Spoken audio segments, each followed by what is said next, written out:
Okay, so for today's session, the discussion is around voltammetry and polarography.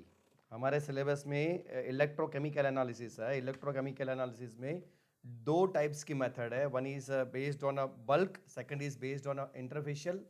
Bulk में था हमारा कंडक्टोमेट्री, और जो इंटरफेशियल मेथड्स है उसके अंदर तीन बेसिकली आती है: potentiometric titration, polarography and amperometric titration. Amperometric titration आपके सिलेबस में नहीं है. So here the discussion will be around पोलारोग्राफी.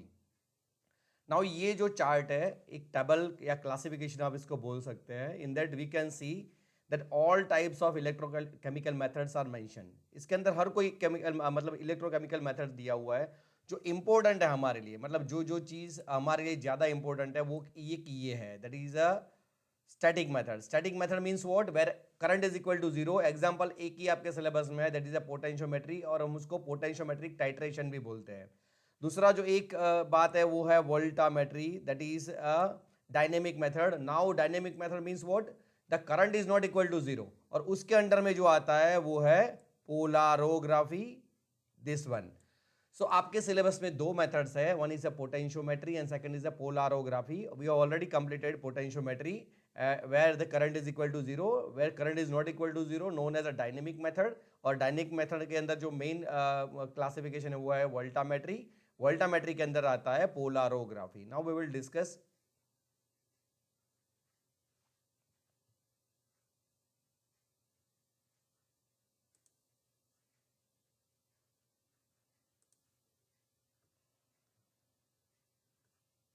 Just a minute. Here the screen is not moving. Okay.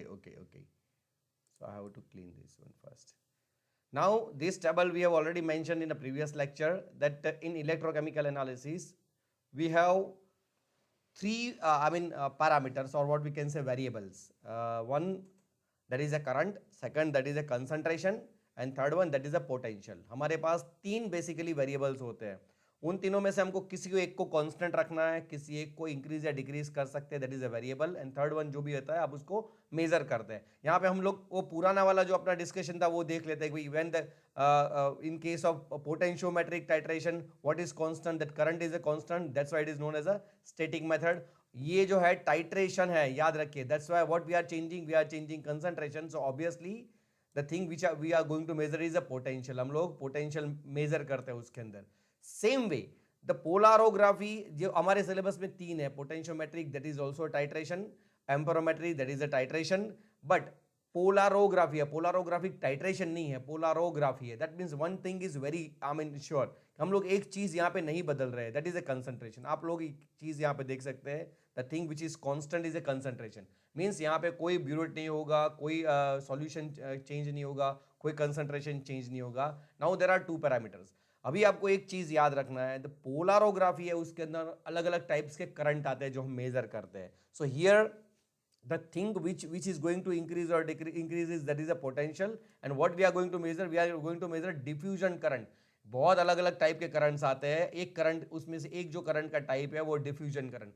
तो हम लोगों को यहाँ पे जो प्रिंसिपल है, बेसिक प्रिंसिपल, उसके अंदर क्या याद रखना है? Polarography is electrochemical analysis where we are keeping concentration constant, we are changing potential, and we are measuring diffusion current. तो ये बेसिकली उसका what we can say principle हो गया, या फिर उसका जो बेस है, टेक्निक का जो बेस है वो हो गया उसके अंदर.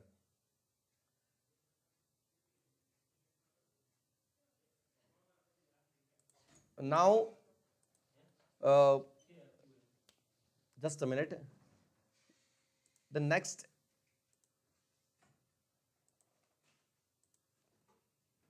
just a minute. Okay. The next part is three different definitions. One is a voltammetry, second is a polarography, and third one is a amperometry. Now amperometry is not in your syllabus, but हम लोगों ने यहाँ पे रखा है क्योंकि अगर in future आपको कोई भी पूछता है कि कौन कौन सी मेथड्स आती है, then in that case you need to understand. Now the one voltammetry technique measures the current as a function of applied potential under the condition that promote polarization of working electrodes. So यहाँ पे दो electrode है. One is a working electrode and second is अपना जो reference electrode जो होता है. Now the difference between voltammetry and polarography is when we have a working electrode, that is a dropping mercury electrode. अगर हमारा working electrode dropping mercury electrode है तो वो टेक्निक को हम पोलारोग्राफी बोलेंगे. अगर दूसरा कोई भी इलेक्ट्रोड है then we can say voltammetry. So voltammetry is a bigger heading and under that we can have a polarography. In case of amperometric titration, again amperometry is a titration, so we are not going to, I mean we are going to change here in this case concentration, और बाकी के जो parameter है वो switch हो जाएंगे आपका जो पोटेंशियोमेट्रिक टाइट्रेशन था उसकी जगह पे. So automatically that these are the three techniques which we are going to discuss here in lecture. We are going to discuss mainly about the polarography.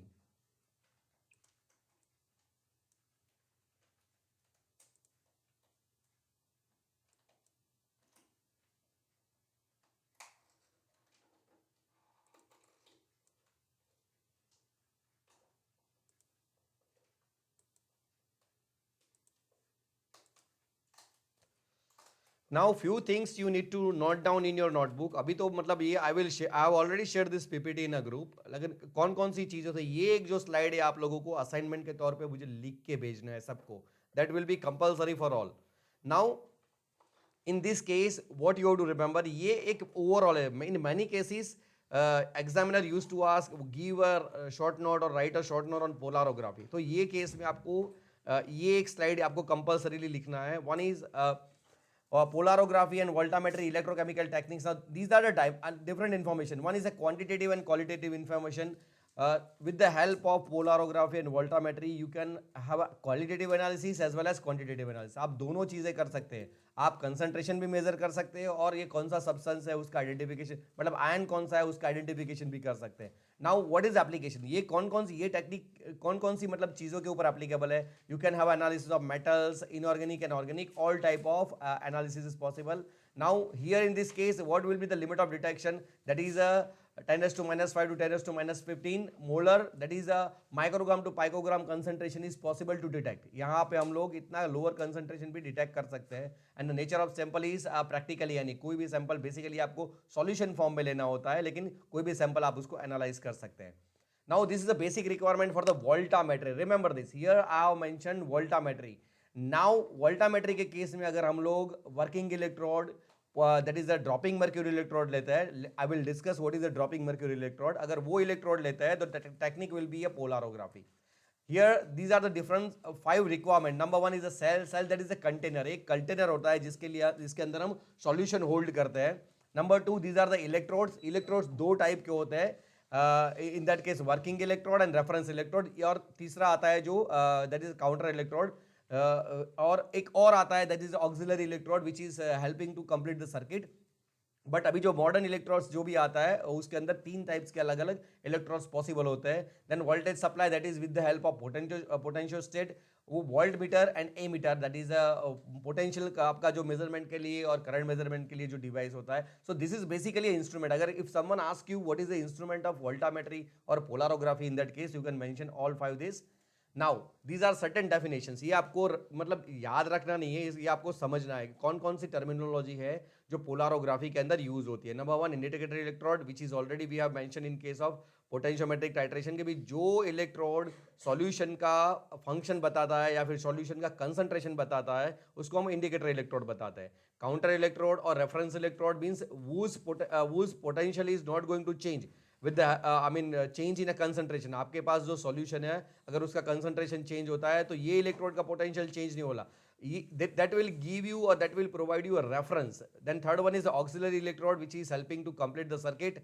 Anode, cathode, voltammetry and voltamogram. These are the certain terminologies. Now what is the polarography? तो यहाँ पे मैंने कुछ word लिखे हैं. Number 1 is electrolysis. आपका जो भी सॉल्यूशन होगा उसका इलेक्ट्रोलाइसिस होगा. Now the what will happen that will either oxidise और reduced.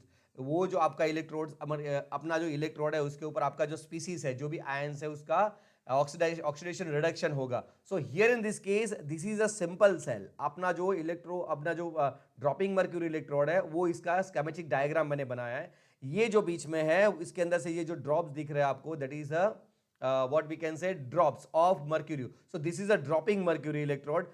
Here this is a reference electrode that is saturated calamol electrode. ये आपका सैंपल सॉल्यूशन है. इसके अंदर यहाँ पे गैस पर्जिंग होता है that is a nitrogen gas purging to remove a dissolved oxygen. और ये एक सिंपल सेल है। तो आपको ये अगर याद रखना है बेसिकली कौन कौन से कंपोनेंट होते हैं, इसके लिए आपको काम में आएगा। Now here in this case what will happen, if the working electrode is a dropping mercury electrode, in that case the technique will be a polarography. If any other, then that would be a voltammetry. Cell current, that is a quantification. Potential, that is a identification. Now half wave potential करके एक word बाद में आएगा, वो उसका purpose है identification के लिए। तो आपको याद क्या यहाँ पे कौन कौन सी चीजें रखनी है, एक ये आपको सिंपल स्कीमेटिक डायग्राम सेल का याद रखना है। Here it will be a oxidisable और reducible species in the solution. Then अगर मैं ड्रॉपिंग मर्क्यूरी इलेक्ट्रोड यूज करता हूं तो उसे हम पोलारोग्राफी कहेंगे, अगर दूसरा कोई भी इलेक्ट्रोड यूज करता हूं तो उसे हम वोल्टामेट्री कहेंगे। इसका जो मेन यूज है that is a quantitative purpose, और उसका जो हाफ वेव पोटेंशियल है उसके ऊपर से आप जो आयन स्पीसीज जो होते हैं उसका आइडेंटिफिकेशन भी कर सकते हैं। Now we have discuss one, हम लोगों ने आगे एक बात किया कि भाई आपको क्या लिखना है, एक ये जो सेल है वो आपको यहाँ पे ड्रॉ करना है। आपकी जो नोटबुक है उसके अंदर आपको ये cell, this is actual polarographic cell, ये इसके जो मेजरमेंट करते हैं वो एक्चुअल ये सा दिखेगा। Now what are the different components, you need to remember, आपको इसके अंदर कौन कौन से कंपोनेंट है वो याद रखने। तो ये जो रहा बीच में that is a dropping mercury electrode, आपका जो ये है जो ड्रॉपिंग मर्क्यूरी इलेक्ट्रोड है that is here in a centrally placed and that will act as a cathode, वो कैथोड की तरह एक्ट करेगा। now what will be the anode, anode क्या होगा, ये जो नीचे पूल ऑफ मर्क्यूरी लिखा हुआ है that will act as a anode, आपका जो एनोड है ये पूल ऑफ मर्क्यूरी होगा। so these are the two electrodes which cause electrolysis, what we can say. now apart from that, उसके सिवा कौन कौन सी चीजें इसके अंदर होगी, तो यहाँ पे हमने एक और इलेक्ट्रोड रखा हुआ है that is a Calomel reference electrode, that would be a reference electrode or what we can say that is a counter electrode, और एक यहाँ पे है platinum, that is a platinum electrode. Now यहाँ पे और एक चीज है that is N2 in and N2 out. हम लोगों ने बोला कि भाई हमारा जो सॉल्यूशन है उसके अंदर अगर कोई भी डिजोल्व गैसियस इंप्योरिटीज है तो उसको रिमूव करने के लिए हम लोग नाइट्रोजन पर्जिंग यूज करते हैं। सो ये आपका जो स्कीमेटिक डायग्राम है वो आपको कंपल्सरीली याद रखना है। ये पोटेंशियल स्टेट, वोल्टा स्टेट, वो सब अगर ड्रॉ नहीं करेंगे तो भी चल जाएगा, but you need to remember this many component. One is a dropping mercury electrode, second is a Calomel reference electrode, third one is that is a pool of this, and fourth one is nitrogen in and out। इतनी चीज़ आपको compulsory याद रखनी। यहाँ पे मैंने एक figure बनाया है बाजू में, that figure is are of different types of dropping mercury electrode. यहाँ पे मैंने 3 अलग अलग टाइप्स के ड्रॉपिंग मर्क्यूरी इलेक्ट्रोड रखे हैं। बेसिकली ये जो पहला वाला है इसको हम बोलते हैं hanging mercury electrode, then second one is a dropping mercury electrode and third one is a styloid। ये 3 है, डिस्कशन 1 by 1 आएगा इसके अंदर। Just a minute, let me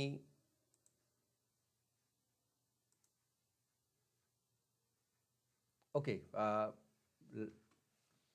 now discussion about the 3 different types of electrode. हम लोगों ने जो 3 discuss किए यहाँ पे इलेक्ट्रोड, ये कौन कौन से टाइप से मर्क्यूरी इलेक्ट्रोड होते हैं। Number 1 is a hanging mercury electrode, यहाँ पे लिखा है। Now hanging mercury electrode, drop of desired size is form by the action of micrometer screw, उसके ऊपर एक स्क्रू लगा हुआ होता है। सी वी कैन से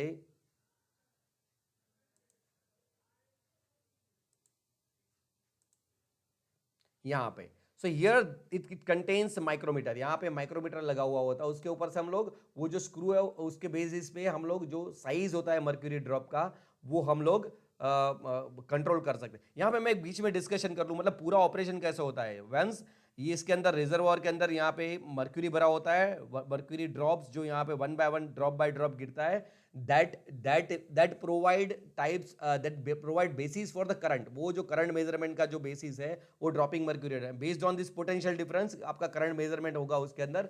यहाँ पे ड्रॉप जैसे नीचे गिर जाएगा that the current would be almost I mean nullified, वो कम हो जाएगा या जीरो हो जाएगा। अगेन दैट विल, जब फिर से बनना शुरू होगा अलग अलग पोटेंशियल पे तो वो फिर से आपका करंट आपके जो पोलारोग्राम है उसके अंदर दिखेगा। So here first one is a hanging mercury drop electrode, second is a dropping mercury electrode जो अपना कन्वेंशनल ड्रॉपिंग मर्क्यूरी इलेक्ट्रोड उसकी बात हो रही है। Here what will happen, the because of gravity, ये जो ग्रेविटी का फंक्शन है, because of this gravity the drops will form automatically and it will produce, it will give basis for the polarography. Now third one is a static mercury drop electrode, that is the SMDE, where the solenoid plunger is used। हम लोग plunger एक होता है जिसकी वजह से हम लोग क्या करते हैं, हम लोग मर्क्यूरी का जो फ्लो है वो कंट्रोल कर सकते हैं. So whenever someone ask you what are the different types of mercury electrodes, in that case you have to mention this three, hanging, dropping and solenoid. ये आपको 3 स्टैटिक मर्क्यूरी इलेक्ट्रोड 3 लिखने हैं उसके अंदर एग्जाम के अंदर.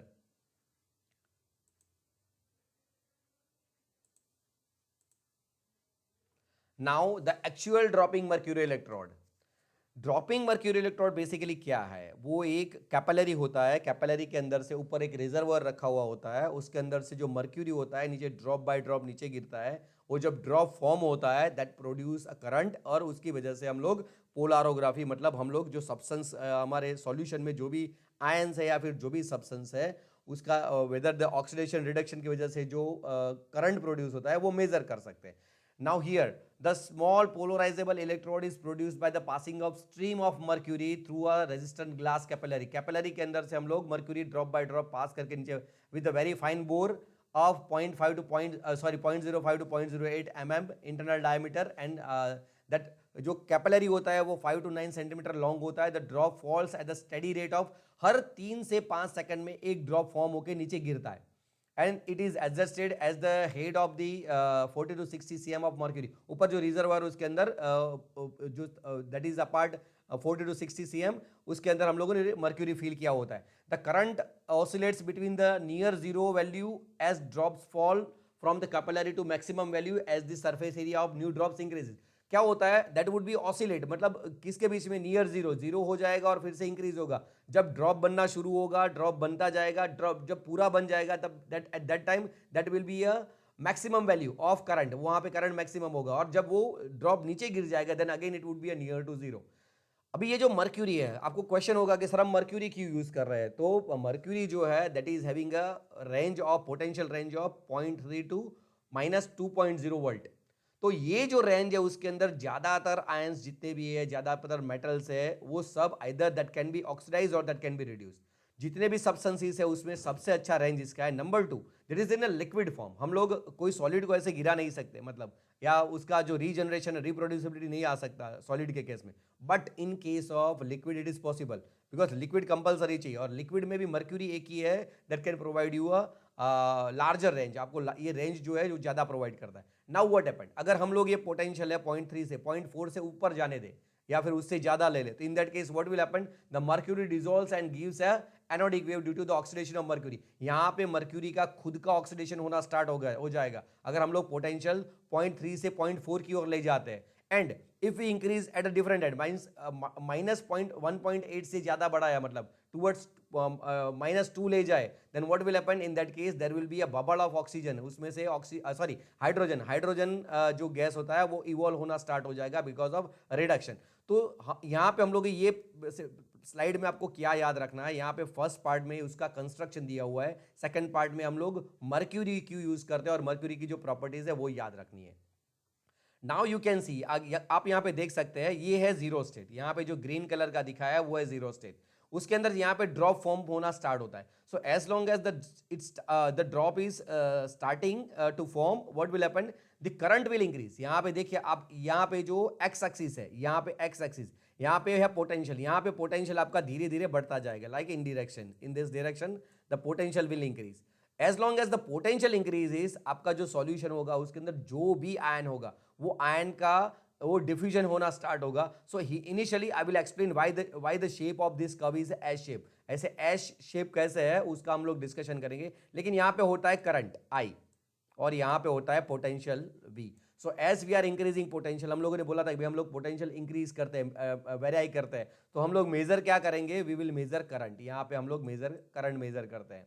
तो यहाँ पे क्या होता है, जैसे ड्रॉप पूरा बन के यहाँ पे टूट जाएगा, the current would be near to zero. यहाँ पे नियर टू जीरो हो जाएगा, फिर से नया ड्रॉप आएगा, नया पोटेंशियल, हायर पोटेंशियल पे, तो ऊपर से करंट स्टार्ट होगा इसके अंदर. This is actually how it forms. यहाँ पे मैंने ब्लैक कलर का जो रखा है वहाँ पे आप लोग देख सकते हैं, ये इलेक्ट्रोड है, इसके अंदर ये कैपिलरी है और यहाँ पे एक्चुअल मर्क्यूरी ड्रॉप फॉर्म हुआ है.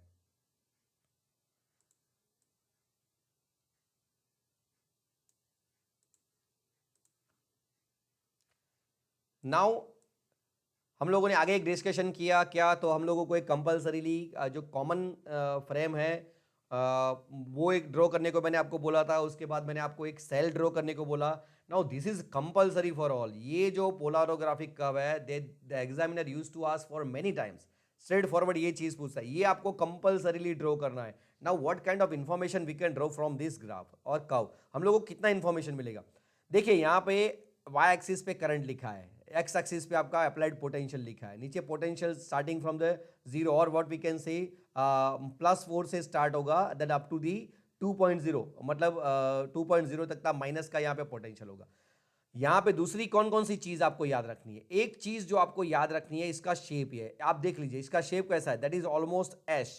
एस मीन्स अपना जो अल्फाबेट होता है एस, उसकी शेप का यहाँ पे कर्व है. तो यहाँ पे हम लोग बोल सकते हैं 3 पार्ट है. 3 पार्ट कौन कौन से है? That is what we can say yes. एक ये कंपोनेंट है जो ऑलमोस्ट स्टेडी है, दूसरा कंपोनेंट ये है जो इंक्रीजिंग ऑर्डर में है, और तीसरा पार्ट ये है that is almost again steady level पे है. तो ये जो पहला पार्ट है that is a steady level which is because of residual current. यहाँ पे मैंने लिखा हुआ है नीचे. आपको ये जब कब आप ये मतलब आप लिखने को बैठे, जब ये कब को आपको हर टर्मिनोलॉजी लिखना है इसके अंदर कंपल्सरीली. तो ये जो इनिशियल करंट है up to this that is because of impurities and that is known as a residual current. हम लोग डिस्कशन करेंगे वन बाय वन कि भाई रेसिडुअल करंट किस चीज की वजह से होता है. हमारा जो स्पीसीज है, फॉर एग्जांपल हम लोग एग्जांपल लेते हैं, for example we are having a solution of lead. हमारे पास लीड का सॉल्यूशन है. तो ये जो पार्ट है that is because of lead ion. ये जो डिफ्यूजन करंट प्रोड्यूस होता है वो लीड की वजह से होता है, और ये जो पोटेंशियल है वो हर किसी का कंसंट्रेशन वाइज अलग अलग होगा. And this one is because of this is known as a limiting current. Limiting current का मतलब होता है कि भाई जितना भी लीड हमारे पास सॉल्यूशन फॉर्म में है उसका जो ऑक्सीडेशन सॉरी रिडक्शन हो रहा है उसके अंदर, वेदर ऑक्सीडेशन और reduction that is at a higher rate. मतलब उसके बाद कोई करंट इंक्रीज नहीं होगा. पोटेंशियल जितना भी आप बढ़ा लो करंट में कोई चेंज नहीं आएगा. तो ये जो कर्व है वो आपको कंपल्सरीली ड्रॉ करना है. एग्जाम में कोई भी क्वेश्चन आए, अगर आपको whether that is regarding a principle, whether that is regarding a short note, कुछ भी पूछे आपको ये कर्व कंपल्सरीली ड्रॉ करना है. उसके अंदर और एक वर्ड है that is the half wave potential. तो देखिए ये जो पार्ट यहाँ पे लिखा है वो डिफ्यूजन करंट है, ये वाला. और यहाँ पे हमने डिस्कस किया रेट लिमिटिंग करंट और लिमिटिंग करंट, ये डिस्कस किया. हाफ वेव पोटेंशियल का मतलब क्या होता है? आपका जो डिफ्यूजन करंट है उसका हाफ कर लो, ये वाला. और ये जो है, ये जो मतलब ऑन अ पोटेंशियल आपका यहां से होगा इन that case ID/2 that is a half wave potential. तो उसको हम वो दैट इज अ कैरेक्टरिस्टिक. ये आपका ID/2 है, that is a characteristic means ये जो हाफ वेव पोटेंशियल है वो हर आयन का खुद का कैरेक्टरिस्टिक होगा, मतलब वो खुद का होगा वो. That is identical for all ions. तो यहाँ पे चार चीजें हमको याद रखनी है: rate limiting current, diffusion current, residual current और एंड हाफ वेव पोटेंशियल. इतनी 4 चीजें ये जो कर्व है इसके जो डायग्राम है उसके अंदर हमको याद रखना है.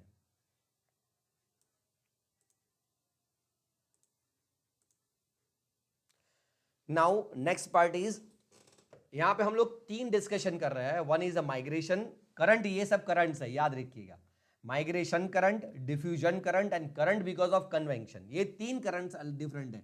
नाउ हम लोगों को क्या आपको दिमाग में इतना याद रखना है कि भाई हम लोगों को वही सब चीजें करनी है दैट असिस्ट डिफ्यूजन करंट. हम लोग डिफ्यूजन करंट मेजर कर रहे हैं, उसका मतलब ये हुआ कि बाकी जितने भी करंट्स है वो हमको रिमूव करने हैं या फिर मिनिमाइज करने हैं, कम करने. तो यहाँ पे जो डिस्कशन है उसके अंदर क्या है? Migration current, diffusion current and convention current. तो हमको यहाँ पे करना क्या है? हमको ये 2 करंट्स को मिनिमाइज करना है.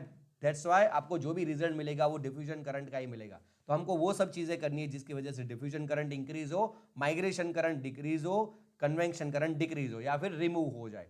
Voltammetry, under diffusion control, mass transfer, polarography, ये बाद में आएगा. Yes.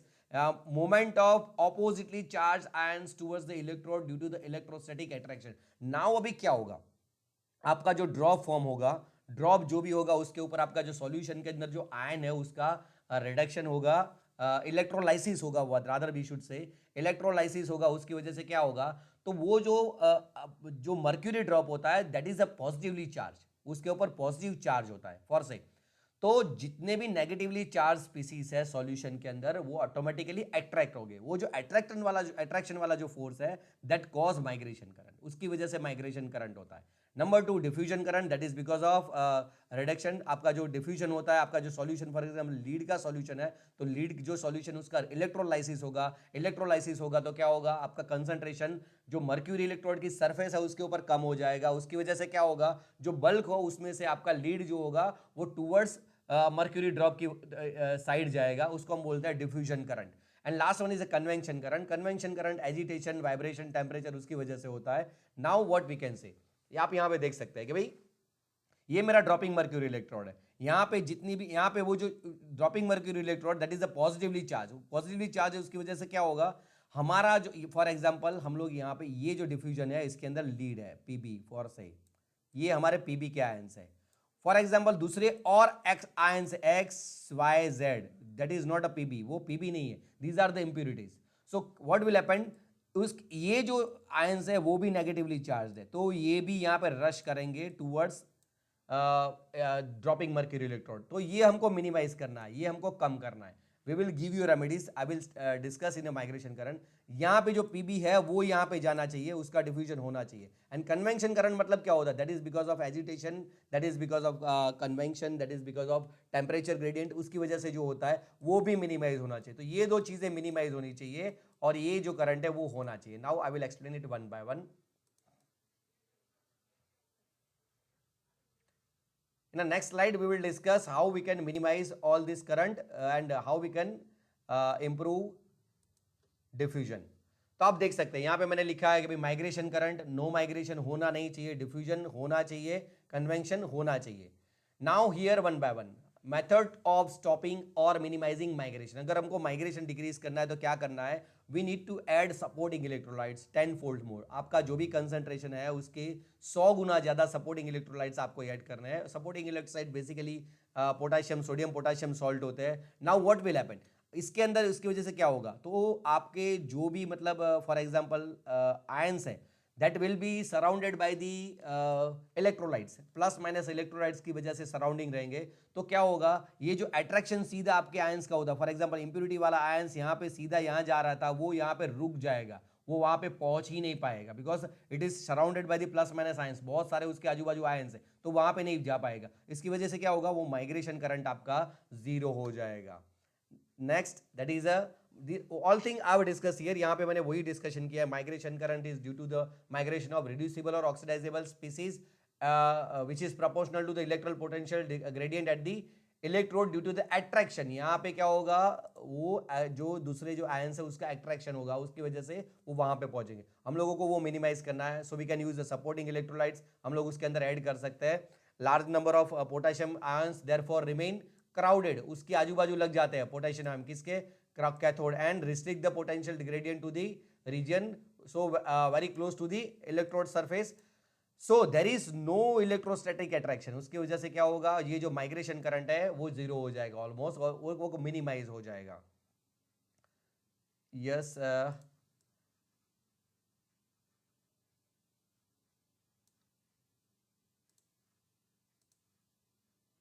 Then how to stop convention current. हम लोगों ने एक करंट डिक्रीज कर लिया कि भाई माइग्रेशन करंट कैसे डिक्रीज करते हैं, we have to add 100 fold more supporting electrolytes, उसकी वजह से वो अट्रैक्शन फोर्स कम होगा ड्यूरिंग द इलेक्ट्रोलाइसिस और एंड ये करंट कम हो जाएगा। देन दूसरा करंट है कन्वेंशन करंट। कन्वेंशन करंट हमको इसे मिनिमाइज कर सकते हैं।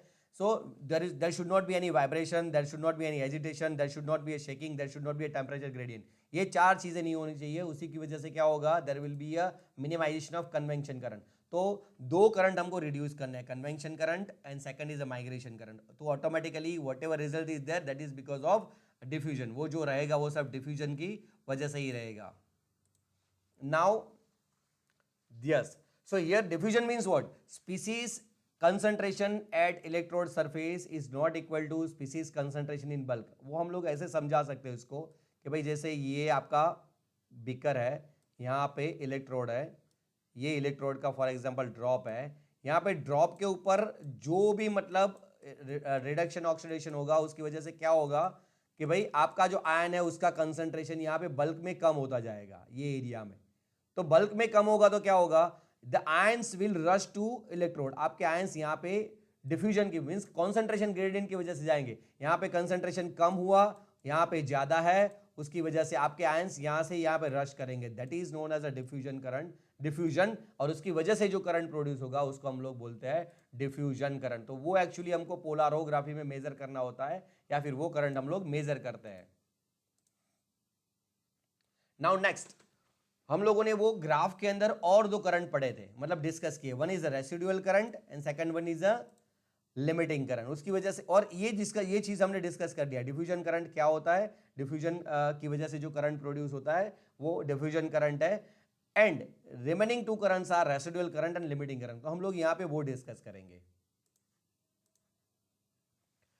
Now the residual current is because of, आपको ये अगर आप आगे जाके if you are going to give examination, GPAT examination अगर आप देते हैं, ट्वाइस और thrice this question was asked in GPAT examination, that the residual current is produce because of what, तो that is produce because of reduction of trace impurities. अगर आपके solution में कोई इंप्योरिटीज है तो एक उसकी वजह से प्रोड्यूस होगा ये residual current. The second is a capacitance current, और that is a charging current, उसकी वजह से प्रोड्यूस होगा। तो ये दो बेसिक रीजन है why the residual current is produce. आपका जो ग्राफ था इसके अंदर इनिशियली जो ये जो थोड़ा इंक्रीमेंट आता है, मतलब ये जो पोर्शन है, ये वाला portion, that is because of reduction of impurities. हम लोगों ने जो डिस्कस किया कि कौन कौन सी इंप्योरिटीज, तो ये जो इंप्योरिटीज है उसकी रिडक्शन की वजह से आपको ये मिल रहा है, मतलब that is because of that is residual current is because of this reduction of this trace impurities, उसके अंदर जो इंप्योरिटीज है उसकी वजह से। नाउ सॉल्यूशन के अंदर बहुत सारी चीज होगी, आपका सॉल्यूशन भी होगा, हम लोग उसके अंदर माइग्रेशन करंट डिक्रीज करने के लिए क्या ऐड कर रहे हैं, तो हम लोग उसके अंदर सपोर्टिंग इलेक्ट्रोलाइट्स ऐड कर रहे हैं, तो उसके अंदर अगर कोई इंप्योरिटीज होगी उसकी वजह से भी रेसिडुअल करंट प्रोड्यूस हो सकता है। Now this includes dissolved oxygen trace metal ions such as ferric ion, lead or arsenic. Out of this dissolved oxygen can be removed by passing nitrogen. हम लोगों ने वो फिगर देखा था कि भाई हमारे फिगर के अंदर हम नाइट्रोजन इन एंड आउट दिखा रहे थे।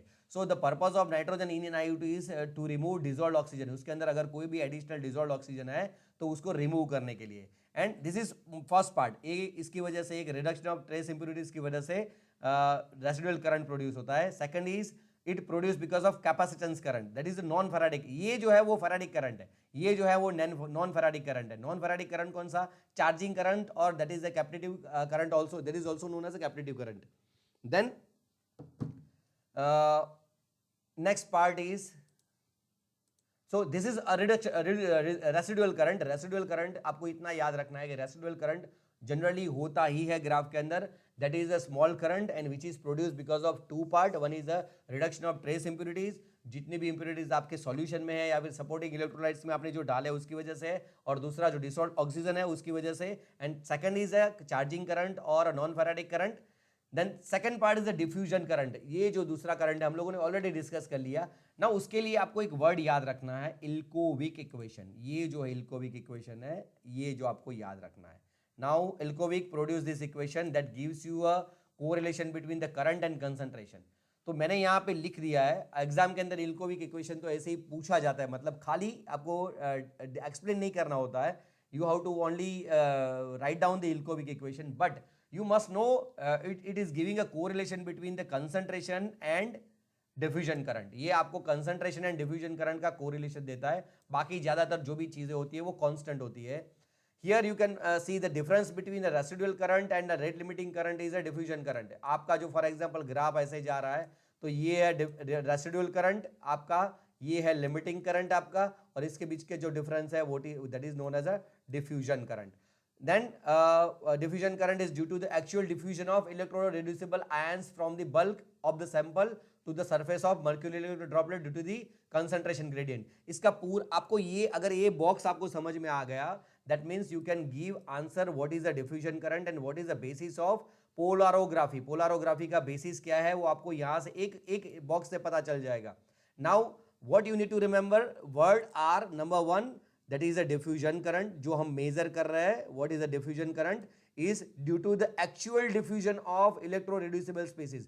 फॉर एग्जाम्पल हम लोग पीबी लीड का हम लोग एनालिसिस कर रहे हैं, तो अगर लीड जो है उसका रिडक्शन होने की वजह से, इलेक्ट्रोलाइसिस होने की वजह से जो करंट डिफ्यूजन करंट प्रोड्यूस होता है हम उसकी बात कर रहे हैं from the bulk of the solution at the surface. यहाँ पे रिडक्शन इलेक्ट्रोलाइसिस कहाँ होता है, तो जो आपका ड्रॉप फॉर्म हो रहा है वो ड्रॉप की सरफेस पे हो रहा है। तो यहाँ पे वही मैं from the bulk of solution to the surface of mercurial droplet due to the concentration gradient. Concentration gradient क्यों? कि भाई यहाँ पे आपके जो आयन होते हैं उसका रिडक्शन हो रहा है, तो क्या होगा यहाँ पे कंसंट्रेशन आपके आयन का डिक्रीज होगा। अगर आपका ये बीकर है, सॉल्यूशन है, तो यहाँ से ये इस तरह से रश करेगा। क्यों? Because of concentration gradient. यहाँ पे कंसंट्रेशन ज्यादा है, यहाँ पे कंसंट्रेशन कम है, उसकी वजह से आपका जो पीबी है ion, for example lead ion, यहां से यहां जाएगा इस ये डायरेक्शन। तो इसको हम बोलते हैं concentration gradient, that is occurred because of diffusion. तो ये जो करंट प्रोड्यूस होगा that is known as a diffusion current. तो ये जो basically I mean what we can say base है, या what we can say basis of how the diffusion current is produce, और व्हाट इज द बेसिस और what is the principle of polarography. ये पूरा उसका मैकेनिज्म है। Now next part is a limiting current. उसके बाद जो करंट है उसको लिमिटिंग करंट बोलते हैं हम लोग। इसको मतलब I can we can discuss like कि भाई यहाँ पे एक बीकर था, बीकर के अंदर यहाँ पे रिडक्शन हो रहा है स्पीसीज का, इसका जो अपना मर्क्यूरी ड्रॉप है उसके ऊपर, यहाँ से कंसंट्रेशन यहाँ पे ज़्यादा है और यहाँ पे कंसंट्रेशन कम है बिकॉज यहाँ पे स्पीड कम है रिडक्शन की। Now what will happen, concentration यहाँ पे कम है, बाहर बल्क में ज्यादा है, उसकी वजह से जो भी स्पीसीज होगी that will rush towards the electrode, that is because of concentration gradient, that is the diffusion. Now what will happen, यहाँ पे स्पीड एकदम बढ़ जाता है, मतलब ये यहाँ पे जितने भी मतलब आयंस बल्क से इलेक्ट्रोड सरफेस पे पहुंच रहे हैं उससे ज्यादा स्पीड से यहाँ पे उसका रिडक्शन हो रहा है। So what will happen, now there will not be any increase in a current, यहाँ पे कोई डिफ्यूजन करंट नहीं दिखेगा बिकॉज जितनी भी स्पीसीज बल्क से जितनी इलेक्ट्रोड सरफेस पे जा रही है that all will be reduced, that all will have a electrolysis, so there will not be any change in a current, उसकी वजह से कोई करंट में चेंज नहीं आएगा। तो करंट में कोई चेंज नहीं आएगा, दैट मीन्स व्हाट, वो जो करंट है वो कांस्टेंट हो जाएगा, स्टैग्नेंट हो जाएगा। तो वो जो स्टैग्नेंट फेज है उसको हम लोग बोलते हैं लिमिटिंग करंट। तो यहां पे क्या होगा, rate of removal of ions electrode means यहाँ पे इलेक्ट्रोड के ऊपर जितने भी इलेक्ट्रोलाइसिस होता है, इलेक्ट्रोड रिडक्शन होता है, that is equal to rate of supply of ions from the bulk of the electrode. Bulk में से जितने भी दौड़ के वहां पे इलेक्ट्रोड सरफेस पे जाते हैं उनका रिडक्शन हो जाता है मतलब। तो यहाँ पे जो रेट है ये that would be equal, means दोनों रेट इक्वल है, so there will not be any increase in a current. अभी कोई करंट इंक्रीज नहीं होगा like in case of diffusion, जिस तरह से डिफ्यूजन में हुआ था। अभी जो होगा वो कांस्टेंट रहेगा और वो करंट हम लोग क्या बोलेंगे, लिमिटिंग करंट। यहाँ पे वही चीज हम लोगों ने लिखी हुई है या फिर डिस्कस की हुई है। Now this is a half wave potential, इसकी बात कर रहे हैं, this is a half wave potential. Half wave potential का मतलब क्या होता है कि भाई ई वन हाफ, आपका जो पोटेंशियल है आप उसको हाफ कर दे। ये जो पोटेंशियल है फॉर एग्जांपल फॉर से 0.6, तो 0.3 जो है उसका 0.3 that is a half wave potential. Half wave potential that is a characteristic of each ion, वो जो सब्सटेंस जो भी आप लोग whether that is a lead or cadmium or whatever ion is there in the solution, जो भी solution है उसका जो हाफ वेव पोटेंशियल होता है वो आइडेंटिकल होता है, वो मतलब यूनिक होता है हर एक का। So this is a qualitative property, this is not a quantitative property. One thing you need to remember कि भाई हाफ वेव पोटेंशियल के ऊपर से आपको क्या मिलता है, सो वी कैन आइडेंटिफाई कि भाई ये कौन से आयन का हम लोग एनालिसिस कर रहे हैं या फिर ये कौन सा आयन है। So this is all about different type of currents.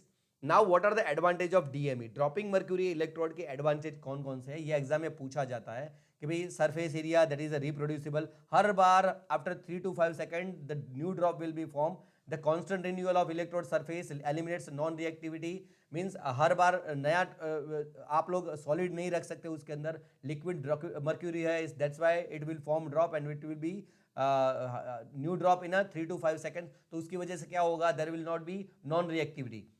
Now the large hydrogen over potential on mercury render possible deposition of substance difficult to reduce as aluminium ions or manganese। उस यहाँ पे क्या वो उसका जो range था वो आपको याद रखना है, that is a 0.42 minus 2.0।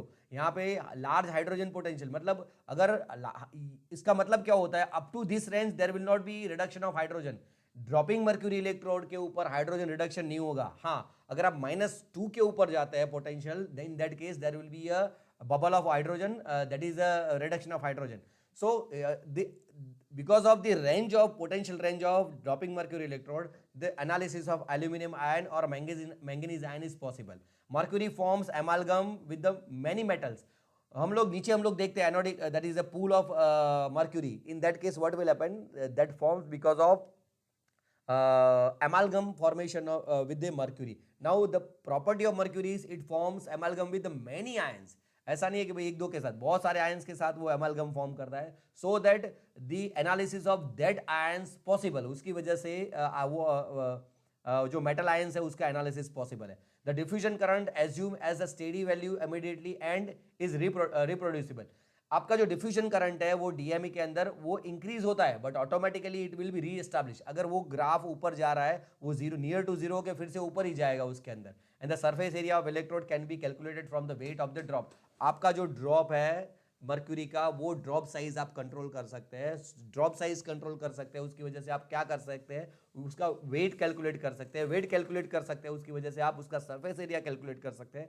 Surface area calculate कर सकते हो तो so that you can have a information about the reactivity, how the diffusion current will produce.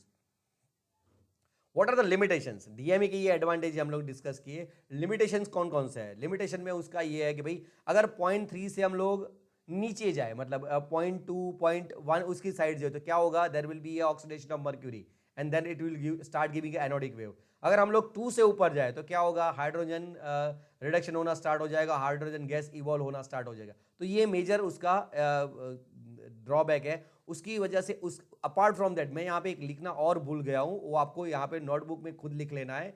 वो है that is a health hazard, health issues. देखिए मर्क्यूरी अगर expose होता है ह्यूमन बॉडी के साथ तो क्या होगा, that have a possibility that person may have a health issues. Health hazard ज्यादा है ड्रॉप इन मर्क्यूरी के साथ. तो अगर वो क्लोज सिस्टम है then it is fine. if the analyst is not in coming contact with the mercury then it's fine. अगर contact में आता है that can have a health hazard. तो ये एक जगह पे मेंशन किया हुआ है. these are the two limitations. What are the applications of polarography और dropping mercury electrode? तो यहाँ पे डिस्कशन है. Handle high salt concentration better than the chromatographic instruments. यहाँ पे हम सपोर्टिंग इलेक्ट्रोलाइट का जो कंसंट्रेशन है वो 100 फोल्ड डाल दे फिर भी कोई प्रॉब्लम नहीं हो रहा है. Can differentiate between the ionic species. वो आपका क्रोमियम 6+ और कैम्बियम 3+ दोनों के बीच में डिफरेंशिएशन कर सकता है, because both ions will have different half wave potential. Then ultra trace range of metals. बहुत कम अमाउंट में अगर आपका सब्सटेंस है जो आयंस है उसका कंसंट्रेशन भी वो मेजर कर सकता है. Means you can have a limit of detection from microgram to picogram. उतना कम कंसंट्रेशन भी आप मेजर कर सकते हैं. You can have a water waste water analysis, you can have a industrial water analysis, you can have a environmental analysis, you can have a biological samples, biochemical analysis. तो these are the application. आपको ये applications याद रखना है. ये that now this part you don't have to remember. आपको ये remember भी नहीं करना है, but I have just given कि भाई आप लोग को समझ में आ सकता है कि कौन कौन सी मेटल्स है जिसका वोल्टामेट्री से एनालिसिस पॉसिबल है. ये जो बड़ा बॉक्स मैंने ड्रॉ किया है, this ions this metals substances can be analyse with the help of polarography. ये जो बड़ा बॉक्स मैंने बनाया है तो वो पोलारोग्राफी का है. तो आप लोग समझ सकते हैं ये सब जो सब्सटेंसेस है उसका एनालिसिस पोलारोग्राफी से पॉसिबल है. This is all about polarography. Now these are the question which was asked in a GTU examination from this chapter. Number 1, write a note on a DME. तो हम लोग इसके अंदर कितनी चीजें लिखेंगे, हम लोग पहला उसका कंस्ट्रक्शन लिखेंगे कि भाई वो ग्लास बोर है, ये सब. उसके अंदर 3 types of mercury electrode discussion करेंगे. उसके अंदर उसका एडवांटेजेस डिसएडवांटेजेस लिखेंगे और एक सेल ड्रॉ करेंगे इसके अंदर. Even you can write down the that polarographic का, उसको भी आप लोग लिख के ड्रॉ कर सकते हैं उसके अंदर. Then explain the term in a detail. Migration current, diffusion current. Basically आपको करंट कितनी याद रखना है, तो एक माइग्रेशन करंट याद रखना है. That is because of attraction from the different species. Oppositely जो चार्ज है उसके अट्रैक्शन की वजह से होता है. We can minimise with the help of supporting electrolyte. दूसरा जो है वो डिफ्यूजन करंट है, वो एक्चुअल जो स्पीसीज हम लोग एनालाइज कर रहे हैं उसकी डिफ्यूजन की वजह से प्रोड्यूस होता है. तीसरा है उसके अंदर कन्वेंशन करंट, वो आपको डिक्रीज करना है. क्यों डिक्रीज करना है कि भाई that produce that is I mean decrease क्यों करना है, कैसे करना है, that can be decrease with the help of no agitation, no vibration, no temperature gradient. अगर ये सब चीज़ें कम होगी तो आपका वो टेम्परेचर की वजह से कन्वेंशन करंट है वो डिक्रीज होगा. उसके apart from that there are 2 more currents, because एक बार एक क्वेश्चन नीचे भी पूछा गया है, what are the types of current. तो दूसरे 2 टाइप्स कौन से हैं? Residual current and limiting current. Residual current क्या होता है? That is form because of impurities, dissolved oxygen and non faradic current.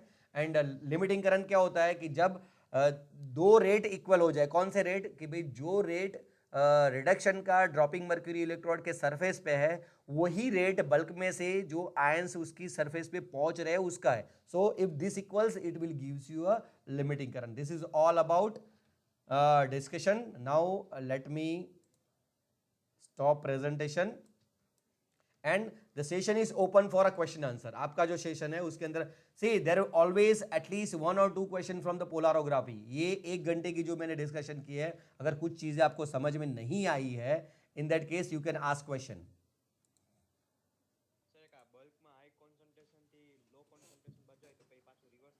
ना था, it is not possible. I mean, क्यों नहीं पॉसिबल है? बिकॉज जो बल्क में जो सॉल्यूशन है, मतलब कंसंट्रेशन है, वो let us have I mean we can say जो बल्क में जो कंसंट्रेशन होगा वो ऑब्वियसली ज्यादा होगा।